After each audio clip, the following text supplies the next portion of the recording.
isa pang pinagkakaabalahan namin that time ng personal ko is yung mga paalaga ko sa mga piggery. Hanggang sa one time, may isa akong kapitbahay na umorder sa akin ng baboy sa kinakatay namin. Tapos binigyan niya ako ng DVD. Sa DVD na yon, marketing plan ni Sir John Aspirin at saka ni Sir Francis Miguel. So nung pinanood ko siya, nagka-idea ako, nagka-interest ako na bakit hindi subukan. Medyo naaalangan pa akong gawin yung business kasi parang nababadoyan din ako kasi uniform personal ka, professional ka, tapos bit mo baril, tapos produkto ang inaalok. Kaso that time, nung sagat na kami sa sitwasyon namin ng pamilya ko, that time, especially asawa ko, sabi ko, siguro hindi man kabawasan sa pagkalalaki, hindi man kahihiyan sa pagkalalaki ko magkwento-kwento at magbenta-benta ng produkto.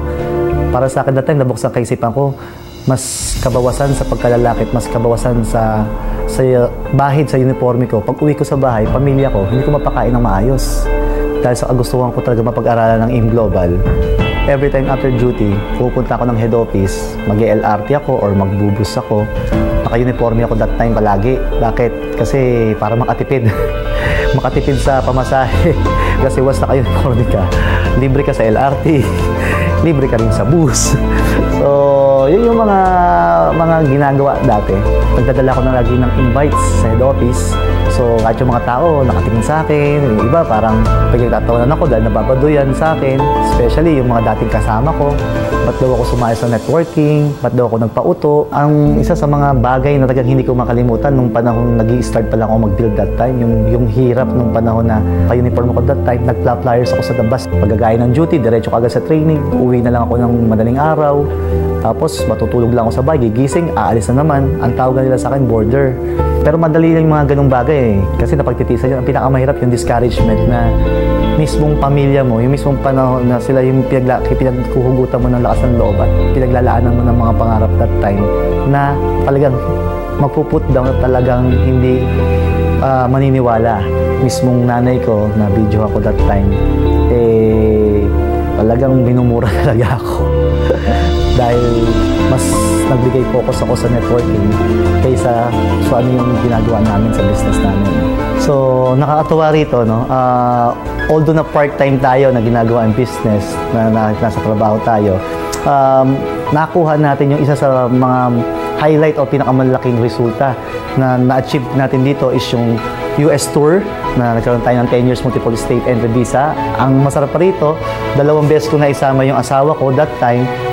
Ngayon, na-enjoy din niya. Sobrang na-enjoy niya yung US. Ang isa pa dito na malaking achievement natin nakuha sa AIM Global, for how many years, consecutive profit sharing tayo.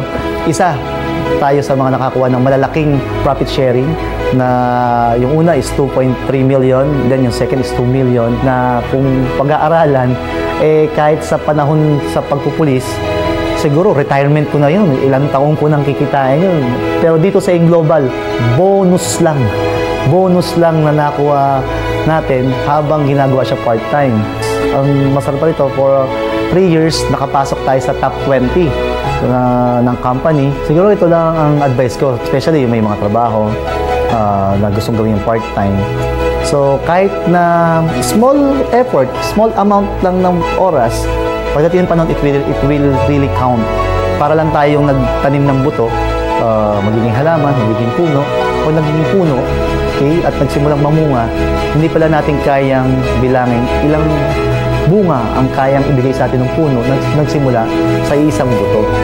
Yun yung buto ng desisyon natin na gawin ang AIM Global para sa sarili natin, para sa pamilya natin, at para sa mga pangarap natin, especially sa mga mahal natin sa buhay.